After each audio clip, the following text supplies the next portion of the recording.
What's up, family? It's your man Jeff Kilgore back again, bag of goodies. You already know how we do it. Business, mind, all intertwined. And today we're going to show you how to develop millionaire habits and prepare yourself for abundance. All right, you ready? Come on, let's go.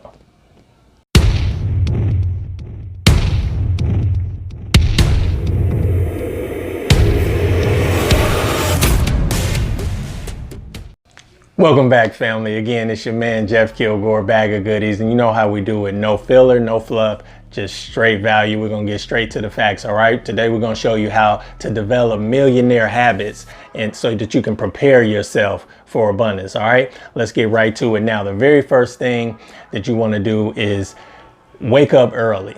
Now, I know you've heard this 1,000 times. I know all the gurus say it and everything, but it's absolutely true. And you might say, well, what's the difference in waking up early if I go to bed late and wake up late, I'm still using the same amount of hours during the day, which is true. However, all hours are not created the same, because you know as well as me that when you wake up early and you're up before everybody, the very first thing that happens is you feel a sense of accomplishment. You feel a sense of pride. You're ready to tackle because I got up early. I went against what my body wanted, which was to lay in this bed, nice, comfy, and cozy for a little bit longer. I went against all of that. I got myself up and I'm ready to work. I'm ready to do what I need to do, ready to meditate. I'm ready to do everything that I need to do to make my dreams come true. And so that's the very first thing. You start yourself off releasing endorphins into your brain. That's a small win. Yes, I got up. Then you make your bed. You start to do things. You start to complete tasks.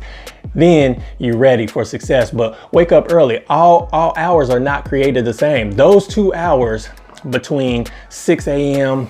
to 8 a.m. or maybe 5 a.m. to 7 a.m. that's a whole lot different than 9 a.m. to 11 a.m.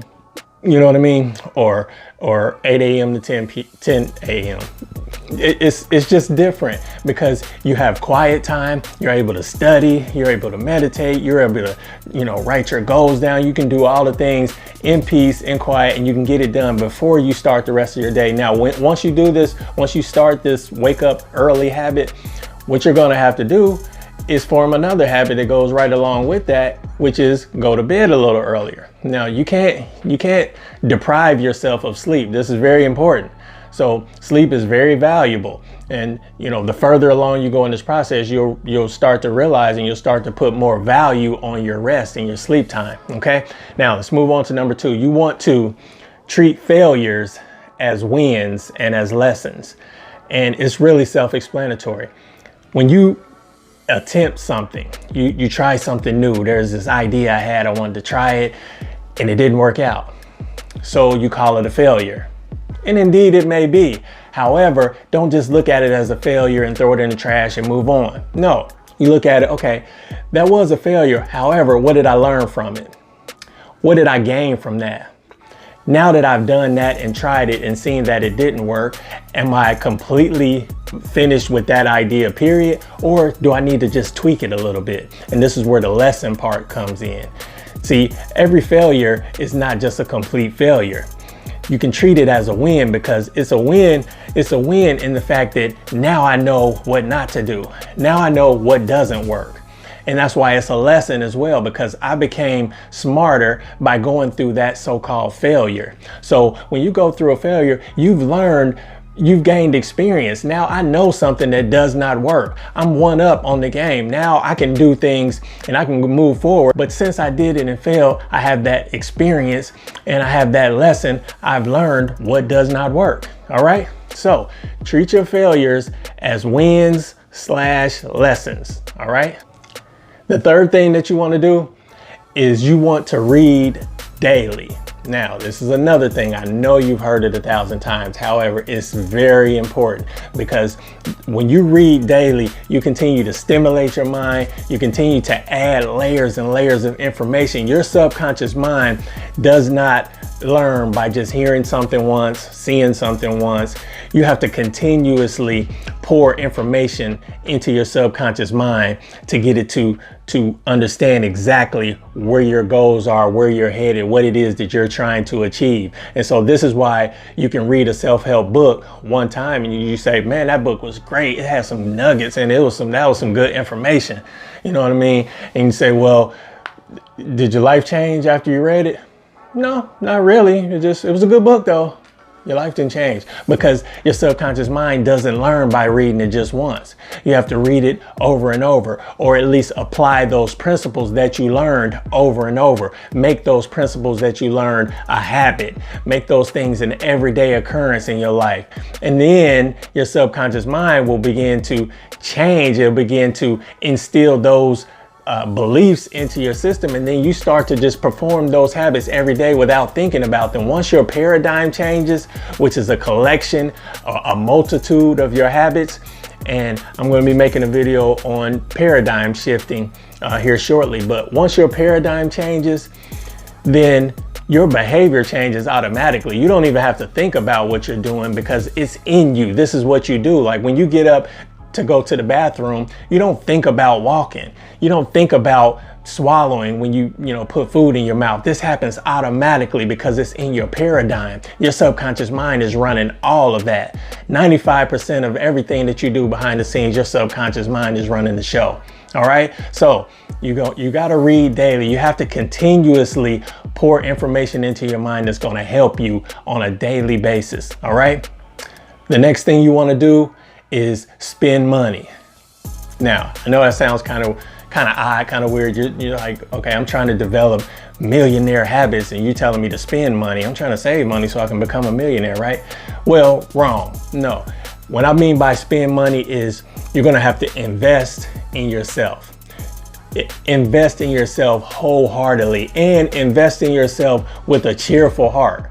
You know what I mean? Don't do it begrudgingly. I'm gonna buy this course because I really don't want to, but I'm gonna go. No, be happy about handing that money over to better yourself. Oh man, I can't wait. I would have paid even more for that course because I know it's gonna help me. I know I'm gonna come out better on the other side, and I'm gonna devour this course. I'm gonna learn everything that I can. Man, I cannot wait. I'm gonna be so much better after this. See the difference in attitude with that?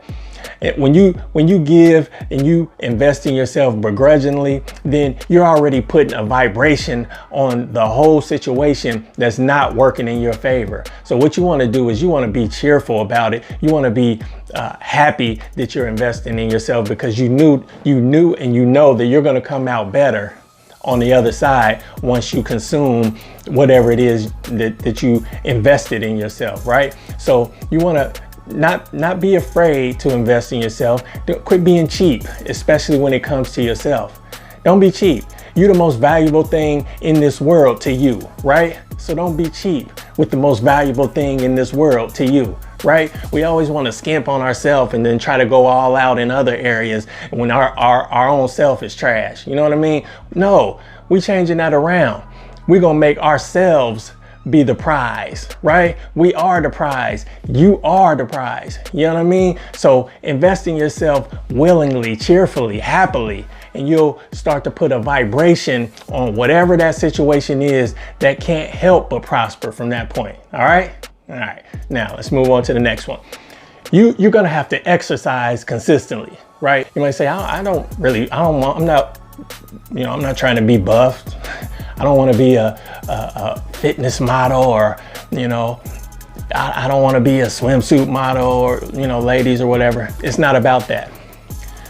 Although that helps because your self-image is everything. And so the better you feel about yourself, the more easily you're going to be able to create the habits that are going to place you in position for success, right? So exercising affects every other part of your life. You think it's just so that you look good or so you be a little more healthy. It affects everything because it sends a signal to your brain that I'm taking care of myself. I love me. You know what I mean? I'm exercising because I love me. I'm taking care of my body. I'm taking care of the temple that God gave me, right? So when you exercise, it's just not about, you know, fitting into those jeans a little bit better. It's not about being able to tuck your shirt in a little bit cleaner. No, it's not, although that's a great benefit to exercising and working out. It's about taking care of yourself. And that tells your mind that I love me. And when you have the thoughts in your mind, and especially in your subconscious mind, that I love me, I'm taking care of me because I am the bomb, like I love me, right? So that increases your self-image. And when your self-image is on a high level, you can't help but start to perform the habits that are going to create success in your life. You know what I mean? So take time out of your life. Again, I've been saying it for the longest. Get selfish. This is you we're talking about. You're the most valuable thing in this world to you. So take care of yourself. Exercise daily. I love me. And I'm sure you love you. So let's act like it. Let's show it. Let's prove it to ourselves. All right. Now, the very next thing we want to do is meditate every day. Now, some people love to meditate. Some people don't understand it. So they're like, I don't meditate. That's silly. Just sitting there. Well, the first thing I would say to something like that is educate yourself. If you want to do some research, find out exactly what meditation is all about. I will be making a video strictly about meditation as well, to go in a little bit deeper and explain to you, you know, the different stages of meditation, your levels of brain waves, and when is the most effective time to meditate. However, meditate daily. Just a simple 10, 15, 20 minutes every day can change how your day goes. And the best time to meditate is right when you wake up, because it sets the tone for your day. You create a vibration for your day, and you're letting the universe know, I'm open. I'm ready for whatever it is that you're ready to bring to me. You know what I want. I've been visualizing it. You know what I want. I've been affirming it with my affirmations. I've been doing all this stuff. Now I'm meditated. I'm calm and ready to receive it. All right. So every day you want to meditate, and you want to get yourself into a great vibration, so that when you go out into the world, you're radiating. You're giving off that good vibe that people just don't understand why they want to be around you. People don't understand why they want to help you for some reason. People don't understand why they want to pay for your meal.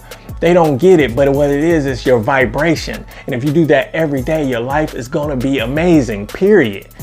You do this every day, your life is going to be amazing. And so you just work on putting out that vibration.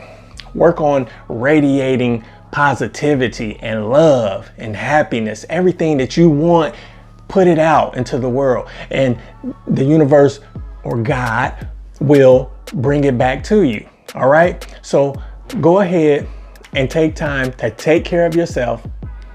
Meditate every single day. You'll be so happy that you did. It's going to pay off for you in miraculous ways. Okay. Now, a little bonus, the last one. If you're going to have millionaire habits, then there is no plan B. Okay. So we've been given safety nets our whole life. Okay, you always got to have something to fall back on. You get your education, get this so you can have a good job to fall back on. Do this so you can always have something to fall back on. It's not bad advice, okay? So don't get me wrong in this. I'm not saying that's bad advice. What I'm saying is those are safety nets. Though normally when someone gives you that kind of advice, they're giving you that advice out of love. They love you. They just want the best for you, and they want you to be safe. They want you to go the safe route so that you're okay. Nothing dramatic or crazy happens. And they're partially right. However, if you go the safe route, you're going to have a safe result. You're not going to get anything extraordinary in your life. You're not going to be wildly abundant or wealthy or rich or find the love of your life, the soulmate, all of that stuff. It's not going to happen playing it safe. You're going to have to take some risks, calculated risks, of course, but you're going to have to take some risks. And so playing it safe is going to get you safe results, which is the same life as everybody else. The average 9 to 5, every day, living paycheck to paycheck, barely getting by, wondering and thinking there's got to be more to life than this. That's the safe route. However, when you decide there is no plan B, I either make it or I make it. See what I did there? I either make it or make it. There's no plan B. And if you go with your plan A and plan A doesn't work, then you just tweak plan A so that it works, and you keep working on plan A. But you don't put a plan B in place, because when you put a plan B in place, what that does is stop you from going super hard on your plan A. But if you only have plan A and my only options is I make it or I make it, then there is no plan B. So I'm not worried about plan B. I'm going hard on this because my only options are make it or make it. My plan A has to work. It's gonna work. It's the only plan. So there is no other plan. This plan is gonna work. If it doesn't work, then I tweak it and then it works. And if it doesn't work that time, then I tweak it some more. I learn from those lessons. See, when we looked at failures, if a plan A doesn't work and you call it a failure, it's not a failure, it's a win, and it's a lesson, because I'm going to tweak it and I'm going to come back and now I'm going to make plan A work. And if it didn't quite work that time, I'm going to tweak it, I'm going to learn my lesson, I'm going to add to it, and then I'm going to make it work. But plan A is the only plan. Get that plan B out of your head, because that's just an excuse to fail. All right? Did you get any value out of this? I hope you did. And you know how I always say, if you got any value, squeeze that like button. Like, comment, subscribe, share, all that good stuff. Hit that notification bell so you can get every video that I upload, all right? If you're still rocking with me at this point, you already know I appreciate you. Let's go.